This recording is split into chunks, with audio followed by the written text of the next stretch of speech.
Circular wipe out বানানোর জন্য wipe out command নিয়ে সার্কেলটাকে সিলেক্ট করে এন্টার প্রেস করলেই সার্কুলার ওয়াইপ আউট তৈরি হয়ে যাবে। সত্যিই কি এত সহজে সার্কুলার ওয়াইপ আউট তৈরি করা যায়? আসলে অটোক্যাডে সাধারণভাবে সার্কুলার ওয়াইপ আউট তৈরি করা যায় না, কিন্তু কি করে এই ওয়াইপ আউটটা তৈরি হলো সেটা জানতে হলে পুরো ভিডিওটা দেখতে থাকুন।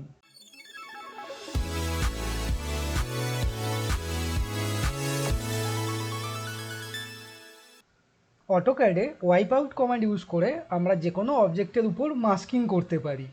সেটা লাইন হতে পারে, পলিলাইন, সার্কেল বা ব্লক, হ্যাচ, ইমেজ, যে কোনো অবজেক্ট হতে পারে, তার উপরে মাস্কিং করতে পারি বা কিছুটা পোর্শন চাপা দিতে পারি ওয়াইপ আউট করে। ওয়াইপ আউট কমান্ডটা অ্যানোটেড ট্যাবের মধ্যে মার্কআপ প্যানেলের মধ্যে রয়েছে। এখান থেকে ওয়াইপ আউটে ক্লিক করতে পারি অথবা কিবোর্ডের মাধ্যমে ওয়াইপ আউট টাইপ করে এন্টার প্রেস করে কমান্ডটা সিলেক্ট করতে পারি। এবার ওয়াইপ আউট করার জন্য প্রথম যে পয়েন্ট থেকে স্টার্ট করতে চাই সেই পয়েন্টে ক্লিক করব, করে তারপরে ফ্রিলি পরপর ক্লিক করে ওয়াইপ আউটটা করতে পারি এবং আমার হয়ে গেলে এন্টার প্রেস করব, করলেই ওয়াইপ আউটটা হয়ে যাবে।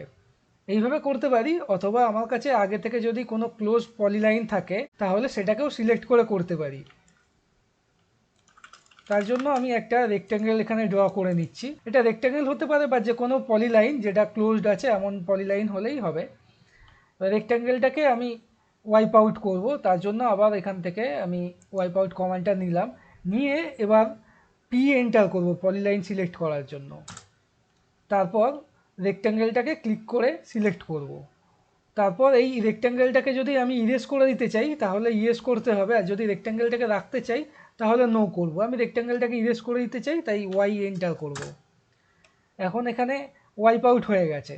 এখন ওয়াইপ আউটটা তৈরি হয়ে গেছে, কিন্তু আমি ওয়াইপ আউটটা করার সময় রেক্ট্যাঙ্গেলটাকে ডিলিট করেছিলাম, কিন্তু তাও এখানে একটা রেক্ট্যাঙ্গেল দেখতে পাচ্ছি। এটা আসলে ওয়াইপ আউটের ফ্রেম। এই ফ্রেমটা আমি চাইলে অফও করতে পারি। আগে দেখে নিই এটা প্রিন্ট করলে কেমন আসে। প্রিন্টারের জায়গায় অ্যাডোব পিডিএফ সিলেক্ট করে নেবো, পেপার সাইজ A4, ঠিক আছে। উইন্ডো সিলেক্ট করব, ড্রয়িংটাকে সিলেক্ট করে নেব, সেন্টার প্লট করে দিয়ে ল্যান্ডস্কেপ করে দেবো, করে প্রিভিউ দেখে নেব। এই যে ফ্রেমটা এখানে আসছে প্রিন্টে, এবং ফ্রেমটা এখানে দেখতে পাচ্ছি। আর আমি যদি ফ্রেমটা অফ করতে চাই তার জন্য ওয়াইপ আউট কমান্ডের মধ্যেই ফ্রেম অপশানটা রয়েছে। ওয়াইপ আউট কমান্ডটা নিয়ে এফ এন্টার করতে হবে ফ্রেমের জন্য। এখন অন সিলেক্ট হয়ে আছে, অফ করার জন্য ও ডবল এফ দিয়ে এন্টার প্রেস করলে ফ্রেমটা অফ হয়ে যাবে। এখন প্রিন্টে গিয়ে দেখতে পারি, প্রিভিয়াস প্লট করে রিভিউতে গিয়ে ফ্রেমটা এখানেও আসছে না, ফ্রেমটা অফ হয়ে গেছে। এবারে আমি যদি চাই এখানে ফ্রেমটা ড্রয়িংয়ে দেখবো কিন্তু প্রিন্টে আসবে না, তার জন্য আবার ওয়াইপ আউট কমান্ডে যাব, গিয়ে ফ্রেম অপশানে যাব, এফ এন্টার করে। তারপরে অন অফ ছাড়া এখানে আরেকটা অপশান রয়েছে, ডিসপ্লে বাট নট প্লট। সেই অপশানটা সিলেক্ট করার জন্য ডি এন্টার প্রেস করব, করলেই এখানে ফ্রেমটা দেখতে পাবো। কিন্তু আমি যদি আবার প্লটে যাই, প্রিভিয়াস প্লট করে প্রিভিউ করি, এখানে প্লটে আসছে না। এখানে ড্রয়িংয়ে দেখাবে কিন্তু প্লটে আসবে না। এইভাবে কোনো পলিলাইন ইউজ করে বা ফ্রি হ্যান্ডে আমরা ওয়াইপ আউট করতে পারি। এবার সার্কুলার ওয়াইপ আউট বানানোর জন্য এখানে ওয়াইপ আউট কমান্ডে গেলে এখানে দেখবো শুধু ফ্রেম আর পলিলাইন অপশান আছে, সার্কুলারের কোনো অপশান নেই। অ্যাকচুয়ালি অটোক্যাডে সার্কুলার ওয়াইপ আউট বানানো যায় না, কিন্তু একটা ট্রিক ইউজ করে আমরা সার্কুলার ওয়াইপ আউট করতে পারবো। তার জন্য প্রথমে পলিগন কমান্ডটা ইউজ করতে হবে। পলিগন কমান্ডটা হোম ট্যাবের মধ্যে এই রেক্ট্যাঙ্গেলের পাশের এই বাটনে ক্লিক করলে এখান থেকে পলিগন কমান্ডটা পাবো, অথবা কিবোর্ডে পলিগন টাইপ করে এন্টার প্রেস করলে পলিগন কমান্ডটা এসে যাবে। এবারে প্রথমে পলিগনের সাইড দিতে হবে, মানে কতগুলো সাইড পলিগনের চাই সেটা দিতে হবে।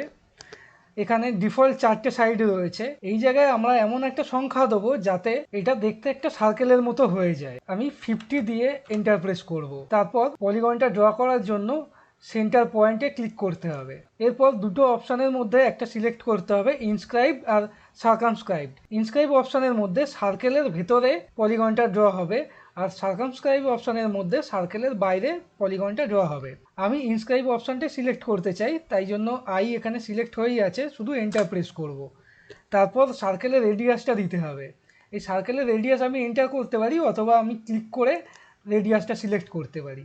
এইভাবে পলিগনটা ড্র হয়ে যাবে। তারপর আগের মতোই অ্যানোটেড অপশানে গিয়ে মার্কআপের মধ্যে থেকে ওয়াইপ আউট সিলেক্ট করব।